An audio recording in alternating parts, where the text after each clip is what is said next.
जय हिंद बच्चों।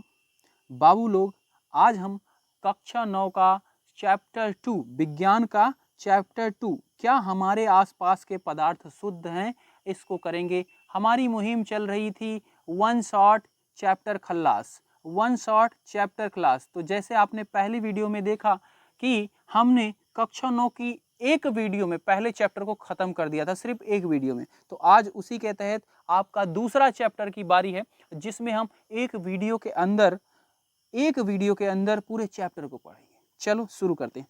कक्षा 9 विज्ञान अध्याय आपका दूसरा है, क्या हमारे आसपास के पदार्थ शुद्ध हैं। ठीक है, चलो शुरू करते हैं। वन शॉट, क्या हमारे आसपास के पदार्थ शुद्ध हैं। खल्लास नहीं बना, चलो कोई नहीं, यही बना लेते हैं। वन शॉट चैप्टर खल्लास। ठीक है, वन शॉट के चैप्टर खल्लास। चलो, इस मुहिम के जरिए आज हम आपका दूसरा अध्याय खत्म करने वाले हैं।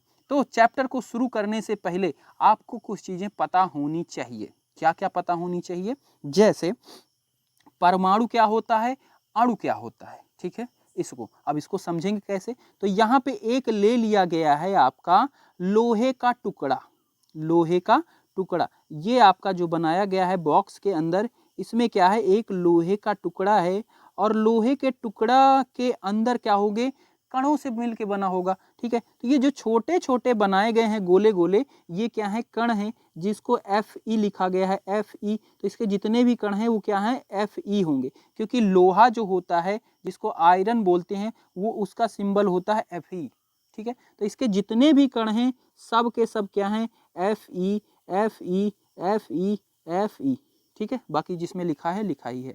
तो इन एक कण को बोला जाता है, ये किसी एक कण को क्या बोला जाता है, परमाणु बोला जाता है। ठीक है, जिसको अभी तक आप पहले चैप्टर में पदार्थ के अंदर कह रहे थे कण कण, उसी कण को अब आप थोड़े से बड़े हो जाओ और उसी को अब बोलो परमाणु, एटम। मतलब लगना चाहिए ना दुनिया वालों के कि हाँ पढ़ रहे हैं। परमाणु बोलोगे तो क्या कहेंगे, वाह भाई क्या कोई चीज है बढ़िया सी। अगर कण बोलोगे तो कहेंगे अरे ये तो हम जानते ही हैं। पर अगर परमाणु बोलोगे सब कहेंगे अरे परमाणु, भाई कुछ अलग ही होगा। जिसको अंग्रेजी में क्या बोलते हैं, एटम। तो परमाणु समझ गए भाई, किसी भी तत्व का, ठीक है, किसी पदार्थ का एक कण जो होता है उसको बोलते हैं परमाणु। ठीक है, किसी पदार्थ का एक कण जो होता है उसको क्या बोलते हैं, परमाणु। मिट्टी है, मिट्टी का एक कण उठा लो, उसको क्या बोलोगे, ये है भैया परमाणु। ठीक है, अच्छा, इसके बाद है तत्व। तत्व किसे कहते हैं, अगर कोई पदार्थ है उसके अंदर एक ही तरह का परमाणु है। ठीक है, जैसे ही आपका लोहा लिया था, इसमें सब परमाणु क्या है, Fe ही है।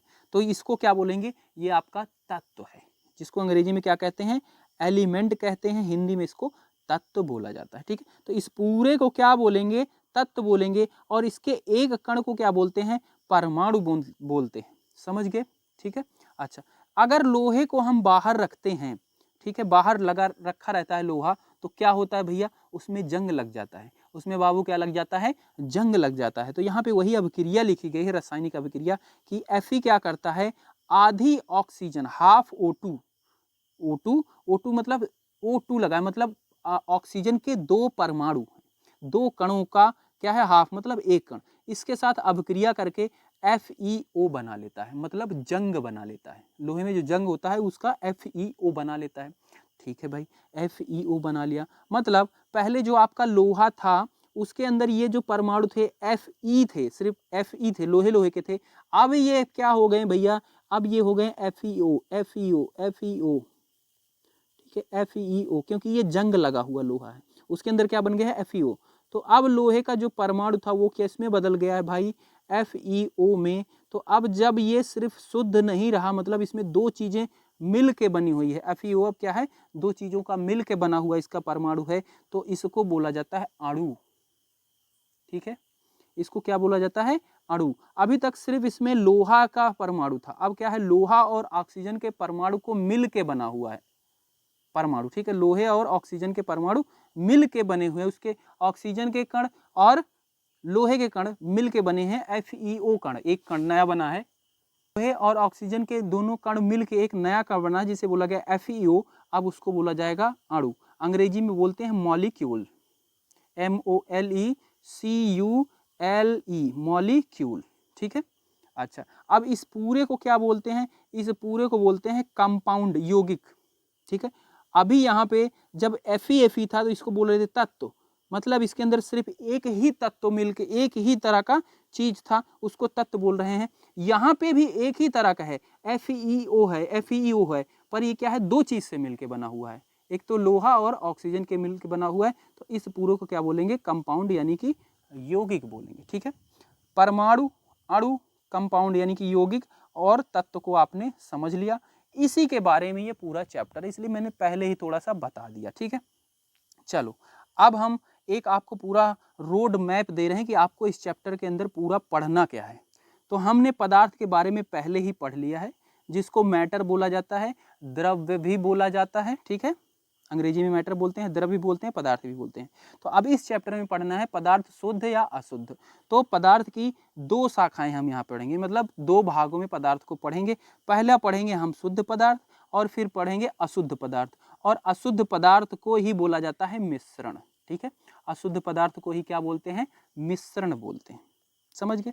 अच्छा, शुद्ध पदार्थ के अंदर हम दो चीजें पढ़ेंगे, एक पढ़ेंगे तत्व, एक पढ़ेंगे यौगिक। तत्व और यौगिक पढ़ेंगे।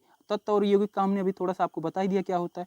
तो शुद्ध पदार्थ के अंदर आपकी दो चीजें आती हैं, और अशुद्ध पदार्थ यानी कि मिश्रण या अशुद्ध पदार्थ, दोनों एक ही चीज है, मिश्रण बोले या अशुद्ध पदार्थ बोले, उसके अंदर हम दो चीजें पढ़ेंगे, समांगी मिश्रण और विसमांगी मिश्रण। ठीक है, अच्छा, समांगी मिश्रण के अंदर हम पढ़ेंगे विलयन।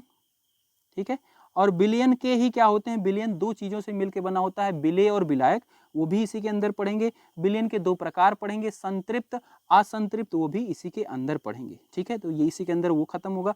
और फिर विसमांगी में आ जाएं, विसमांगी के अंदर पढ़ेंगे निलंबन और कोलाइडल विलयन। ठीक है, निलंबन और कोलाइडल विलयन, ये दो चीज पढ़ेंगे और आपका चैप्टर हो जाएगा खत्म, पूरा खल्लास। समझ गए क्या क्या पढ़ना है? तो चलो शुरू करते हैं। सबसे पहले शुद्ध पदार्थ। शुद्ध पदार्थ क्या होता है भाई, इसका क्या होगा, अभी हमने बता दिया। शुद्ध पदार्थ में क्या होगा, एक ही तरह के परमाणु होंगे। अगर मिट्टी है तो भाई मिट्टी का ही कण होगा, उसमें कंकड़ पत्थर और कुछ नहीं आ जाएगा, घास का टुकड़ा नहीं आना चाहिए, सिर्फ मिट्टी का होना चाहिए, उसको बोलेंगे शुद्ध पदार्थ। तो शुद्ध पदार्थ क्या होता है, शुद्ध पदार्थ के परमाणु एक समान होते हैं।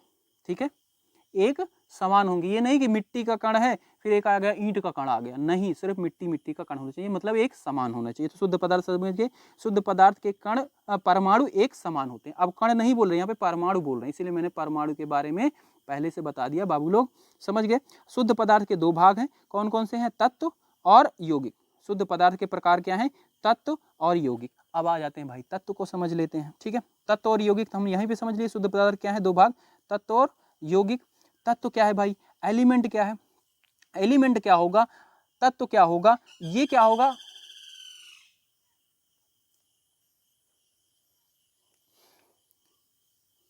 ये क्या है, सबसे पहली बात तो शुद्ध पदार्थ है, मतलब इसमें जो इसके तत्व के जो परमाणु हैं क्या है, वो एक ही तरह के होंगे।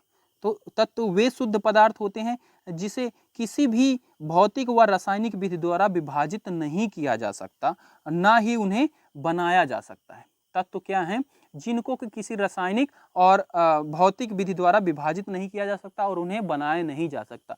क्या मिट्टी है, मिट्टी क्या है, सिर्फ कण हो, क्या मिट्टी को हम बना सकते हैं? ठीक है, क्या मिट्टी को मिट्टी से ही अलग कर सकते हैं? नहीं। तो वही है, तत्व क्या होते हैं, वे शुद्ध पदार्थ होते हैं जिसे किसी भी भौतिक या रासायनिक विधि द्वारा विभाजित नहीं किया जा सकता, ना ही उसे बनाया जा सकता है। ठीक है, यौगिक क्या होता है, यौगिक के अंदर किन्हीं दो तत्वों को मिला के बनते हैं। यौगिक क्या होता है, ये भी शुद्ध पदार्थ ही है, पर इसमें क्या होता है, जैसे यहाँ पे देखो डायग्राम में, इसमें क्या था, पूरे में Fe था, यहाँ पे और कुछ तो नहीं था ना, Fe, मतलब ये शुद्ध पदार्थ ही है, पर इसमें क्या था, दो चीजों को मिलकर बना था, लोहा और ऑक्सीजन। तो क्या होगा, ये भी शुद्ध पदार्थ ही है जो दो या दो से अधिक तत्वों के निश्चित अनुपात से रासायनिक संयोग से बनते हैं। यौगिक क्या होता है, किन्हीं दो तत्वों से मिल के बनेगा और उनका क्या होगा, अनुपात क्या होगा, निश्चित होगा। जैसे यहाँ पे लोहे का लिया था, तो लोहे का एक परमाणु और ऑक्सीजन का एक परमाणु मिलके बना है FeO। ठीक है, लोहे का एक परमाणु है और ऑक्सीजन, मतलब लोहे का एक कण है और ऑक्सीजन का एक कण है, मिलके बना है FeO, एक नया कण। ठीक है, जंग जिसे बोल रहे हैं। तो उसी तरीके से जो दो या दो से अधिक तत्वों के निश्चित अनुपात में रासायनिक संयोजन से बनते हैं, उदाहरण के लिए आपको यहाँ पे जल ले लिया है, जल में क्या है, हाइड्रोजन, हाइड्रोजन का दो परमाणु है और ऑक्सीजन का एक परमाणु मिल के बन गया हाइड्रोजन। FeO भी लिख दिया, जो अभी जंग हमने बताया पहले, FeO, ये भी आपका क्या है, यौगिक। यौगिक समझ गया, अंग्रेजी में क्या बोलते हैं, कंपाउंड, इसको पहले ही हमने लिख दिया था। इसके बाद भाई हमने ये चीज़ समझ लिया, शुद्ध पदार्थ में तत्व पढ़ लिए, यौगिक पढ़ लिए, ये वाला पार्ट हो गया खत्म। अगर और डीप आपको पढ़ना है तो तत्व के अंदर धातु, अधातु, मिश्र धातु आती हैं, पर वो आपके सिलेबस से भी बाहर है, तो उसके बारे में हम नहीं बात करते, वरना तत्व के अंदर ही आ जाती है आपकी धातु, अधातु, मिश्र धातु, तो उसको अभी हम छोड़ देते हैं। अब आ जाते हैं अशुद्ध पदार्थ यानी कि मिश्रण। अशुद्ध पदार्थ को ही क्या बोला जाता है, मिश्रण बोला जाता है।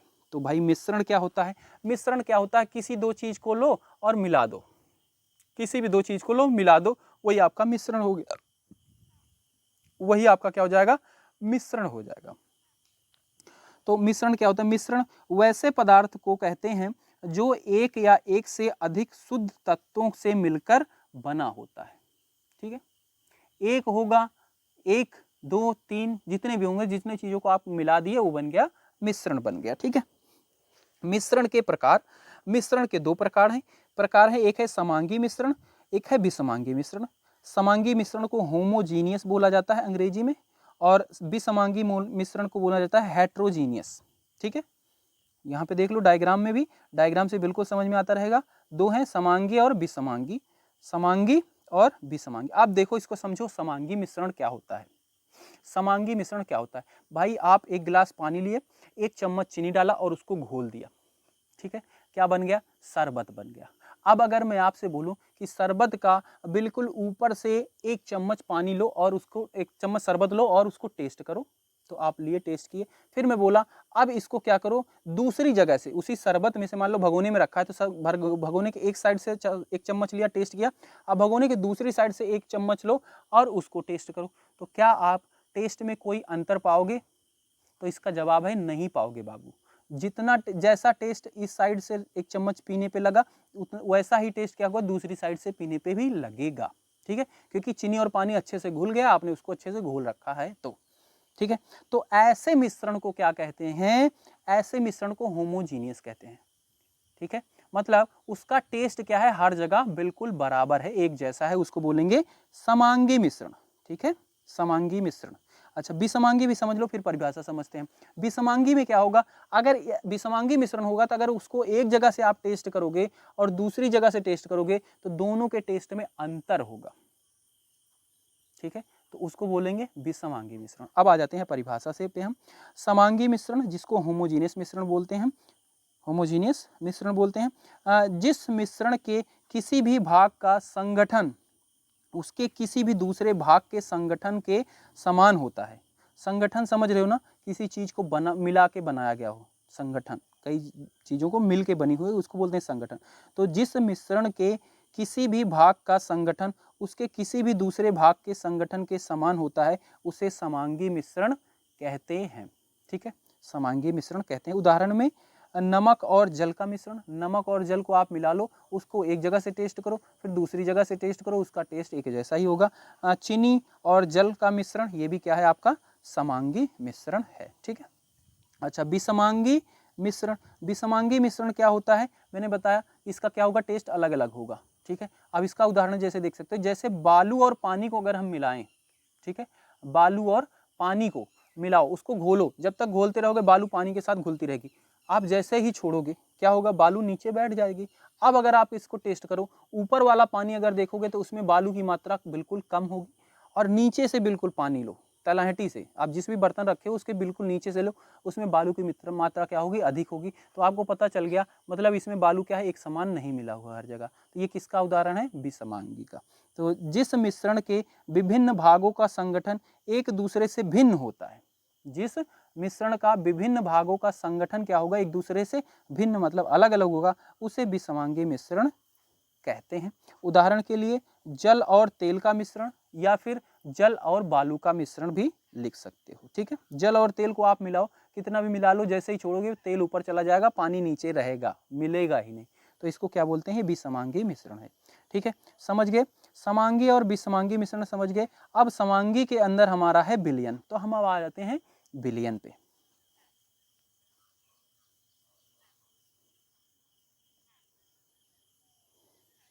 अब देखो विलयन, विलयन को अंग्रेजी में ये बोलते हैं सॉल्यूशन। बिलियन क्या होता है इसकी बात पहले ही कर ली। जो आपका शरबत है वो क्या है, बिलियन है, ठीक है, शरबत बिलियन है। शरबत को ही मैंने बताया वो क्या है, समांगी मिश्रण है। मतलब दो चीज़ों को आप मिला रहे हो और वो अच्छी तरीके से पूरा घुल जाती हैं, उनमें कोई अंतर नहीं रहता, उसके संगठन में किसी एक जगह से दूसरे जगह के संगठन में कोई अंतर नहीं रहता, उसको बिलियन बोलेंगे, ठीक है। और क्या होगा, बिलियन, जब आप दो चीज़ों को मिलाओगे तो कोई नई चीज़ बनेगी, उपयोगी चीज़ बनेगी, ठीक है, उसको बोलेंगे बिलियन।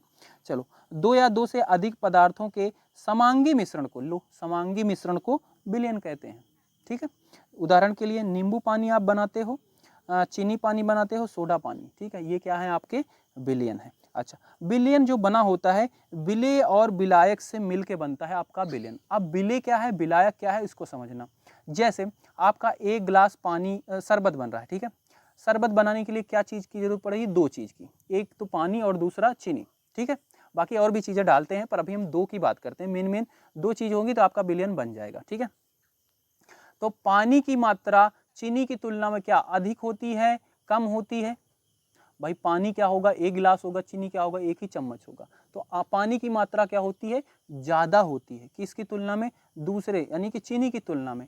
तो जिसकी मात्रा बिलियन के अंदर कम होती है उसको बोलते हैं विलेय, और जिसकी मात्रा बिलियन के अंदर ज़्यादा होती है उसको बोलते हैं विलायक, ठीक है। विलेय और विलायक समझ गए, और दोनों को मिला देते हैं तो आपका बिलियन बन जाता है, ठीक है। तो विलेय क्या होता है, सॉल्यूट बोलते हैं इसको अंग्रेजी में।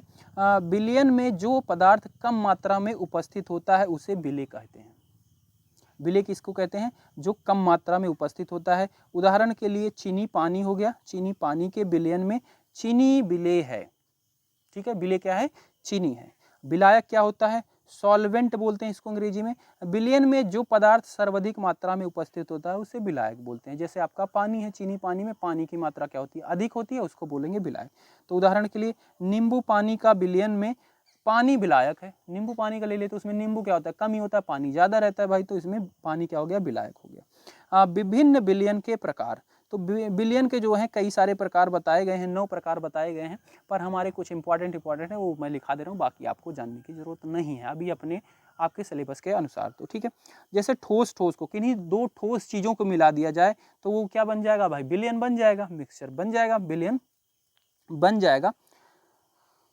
तो ठोस का विलयन, इसमें क्या है आपका, उदाहरण के लिए मिश्र धातु, जैसे पीतल जो होता है ना, आपकी दो धातुओं को मिला के बनाया जाता है, एक तो जस्ता और कापर, ठीक है, जस्ता का 30% और कापर का 70% मिला के बनता है आपका पीतल। तो पीतल क्या है आपका, ठोस का विलयन होता है। उसके बाद ठोस का द्रव में विलयन, ठोस और द्रव चीज को मिला के जो विलयन बनता है आपका, जैसे नमक हो गया और पानी, पानी क्या होता है, द्रव रूप में होता है, नमक क्या होता है, ठोस होता है। चीनी पानी का भी उदाहरण ले सकते हैं, उसमें चीनी क्या होती है, ठोस रूप में होती है, पानी क्या है, नमक द्रव रूप में होता है पानी। आयोडीन और एल्कोहल में विलयन, जिसको टिंचर आयोडीन भी बोलते हैं, ये भी आपका लिखा गया है इसलिए मैंने लिखा दिया ताकि आपको पता रहे, टिंचर आयोडीन, ठीक है। आयोडीन मतलब नमक, और एल्कोहल दारू में विलयन, ठीक है। ठोस हो गया। ठोस का द्रव में विलयन, ठोस का द्रव के साथ विलयन, ठोस का द्रव के साथ, सॉरी गैस का द्रव के साथ, ठोस का तो हो गया, गैस का द्रव में विलयन। तो इसका उदाहरण क्या है भाई, जो आप कोक पीते हो ना, कोक, उसमें जो झाग निकलती है या फिर आपके अंदर से पी लेते हो डकार आती है एक, वो क्या होती है, उसके अंदर कार्बन डाइऑक्साइड मिलाई गई होती है, कोक के अंदर कार्बन डाइऑक्साइड मिलाई गई होती है। अगर आप उसको थोड़ा सा हिला के खोलते हो तो कार्बन डाइऑक्साइड क्या करती है, उसमें से निकलने लगती है, और उसी के जरिए क्या होता है, आपकी कोक बह भी जाती है, ठीक है। और जब आप पी लेते हो आपके पेट में जाती है तो पेट से भी कार्बन डाइऑक्साइड क्या होती है, बाहर निकलती है, वो डकार के रूप में निकलती है।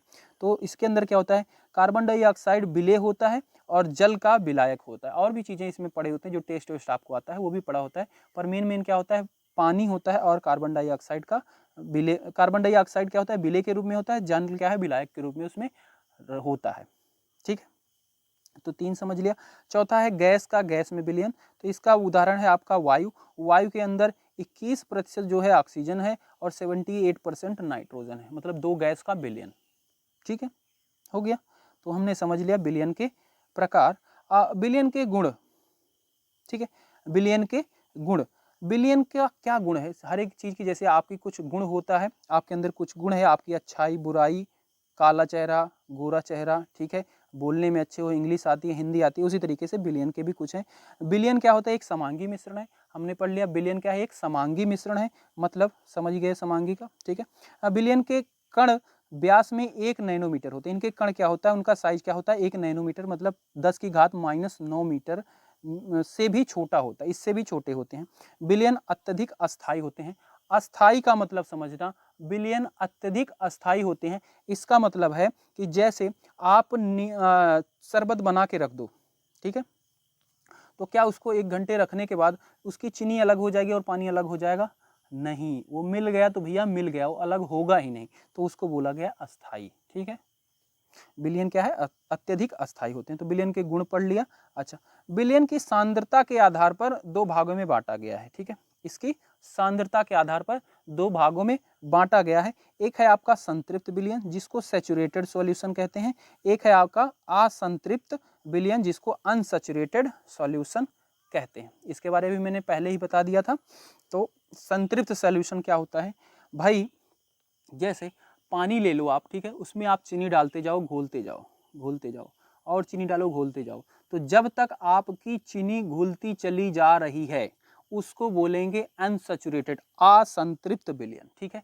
पर एक समय ऐसा आएगा जब आपकी चीनी क्या है? पानी में घुलना बंद हो जाएगी। आप उसमें चीनी डालोगे, घोलोगे, घुलेगी ही नहीं, तो उस टाइम पे बोला जाएगा कि अब ये बिलियन हो गया है संतृप्त, मतलब सैचुरेट हो गया, अब इससे ज़्यादा इसमें चीनी नहीं घुलेगी। इसीलिए जो आपके हलवाई होते हैं, जब आपकी चीनी मतलब राब बनाते हैं, ठीक है, चाशनी बनाते हैं, तो उसमें क्या करते हैं? उसको गर्म करते हैं, गर्म करके चीनी को घोलते हैं, वरना पानी है वैसे ही डाल दें, घुल जाएगी, राब बन जाएगी, पर नहीं बनेगी। एक समय आएगा घुलेगी नहीं चीनी, तो नहीं घुलेगी। अब उसको घोलने के लिए क्या करते हैं? अब उसमें आग जला के गर्म करके उसको घोला जाता है। तो नॉर्मल बिना आग के यहाँ पे बात हो रही है, मतलब उसको गर्म नहीं किया जा रहा है। तो उस कंडीशन में जब उसमें चीनी घुलना बंद हो गई, उसको बोल रहे हैं सैचुरेटेड बिलियन, ठीक है, संतृप्त बिलियन। किसी निश्चित तापमान पर विलेय पदार्थ घोले जाने पर जब बिलियन में और अधिक विलेय पदार्थ नहीं घुलता तो उसे संतृप्त बिलियन कहते हैं, ठीक है। असंतृप्त क्या कहेंगे? यदि किसी बिलियन में विलेय की मात्रा संतृप्त से कम हो तो उसे असंतृप्त बिलियन कहते हैं।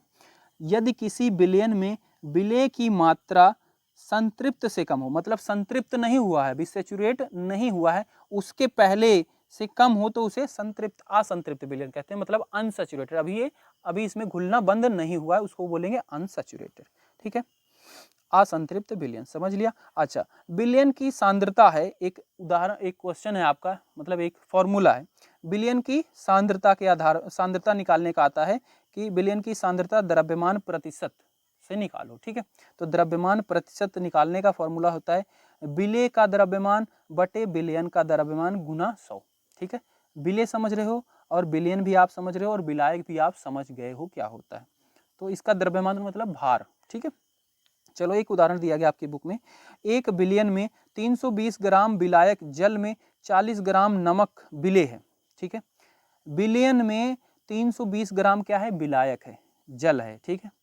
40 ग्राम क्या है? नमक, जो कि विलेय है, मतलब नमक की मात्रा कम है तो वो विलेय है। बिलियन की सांद्रता का परिकलन करो, तो बिलियन की सांद्रता निकालते हैं, उसका नियम होता है विलेय का द्रव्यमान बटे बिलियन का द्रव्यमान, ठीक है। तो इसमें सबसे पहले क्या करेंगे? जो जो चीज़ें दी गई हैं उसको हम लिखेंगे।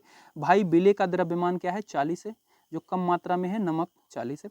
विलायक का द्रव्यमान क्या है? 320 है, ठीक है। दूसरा स्टेप में क्या किया? हम जानते हैं कि विलेय प्लस विलायक क्या होता है? बिलियन होता है, क्योंकि हमें फॉर्मूले में क्या चाहिए भाई? विलायक का द्रव्यमान चाहिए, पर विलायक का तो इसमें दिया नहीं गया है, ठीक है, सॉरी, बिलियन का द्रव्यमान चाहिए, पर बिलियन का द्रव्यमान तो दिया नहीं गया, विलायक का दिया गया है। तो हम जानते हैं कि विलेय और विलायक बराबर क्या होता है? बिलियन होता है। तो हम क्या करेंगे? विलेय का द्रव्यमान और विलायक का द्रव्यमान जोड़ देंगे, और जो द्रव्यमान आ जाएगा वो हमारा बिलियन का द्रव्यमान निकल गया। तो हमने दूसरे स्टेप में ये कर लिया।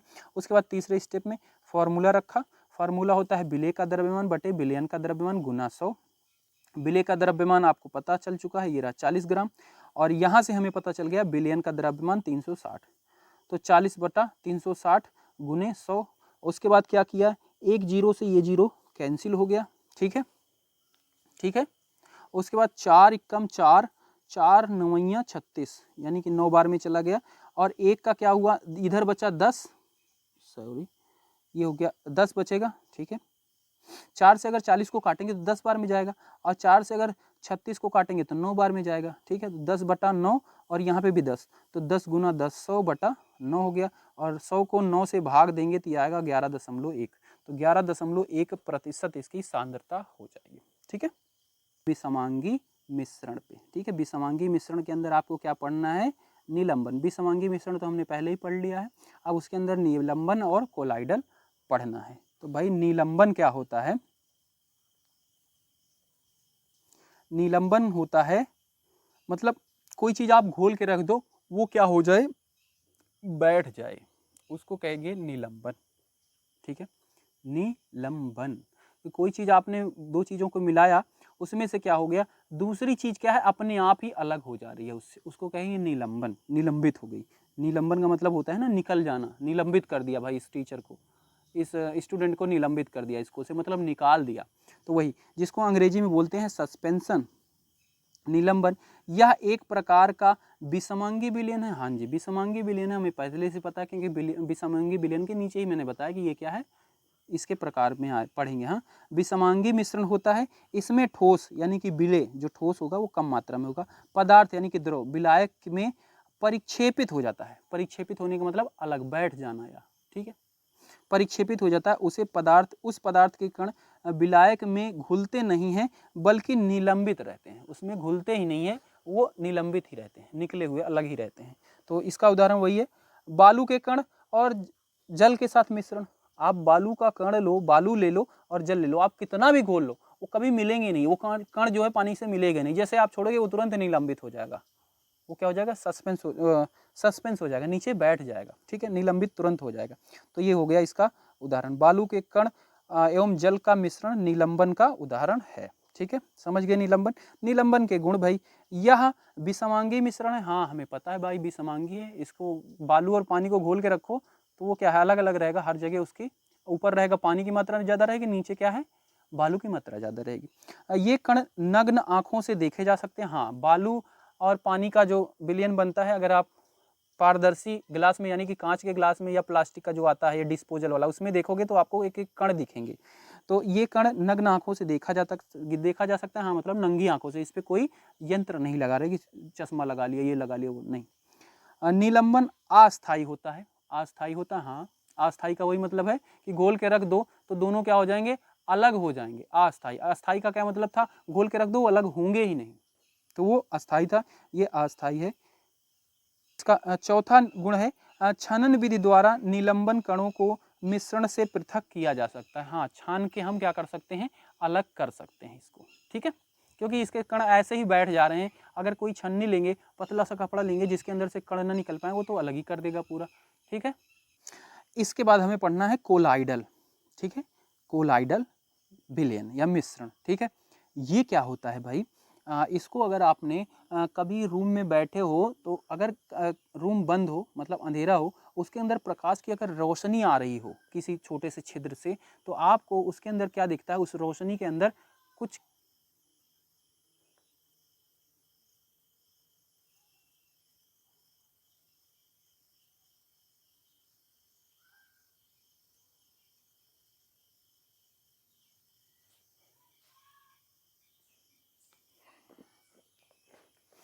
इसके बाद है कोलाइड, कोलाइड विलयन मिश्रण, सॉरी कोलाइड मिश्रण, ठीक है।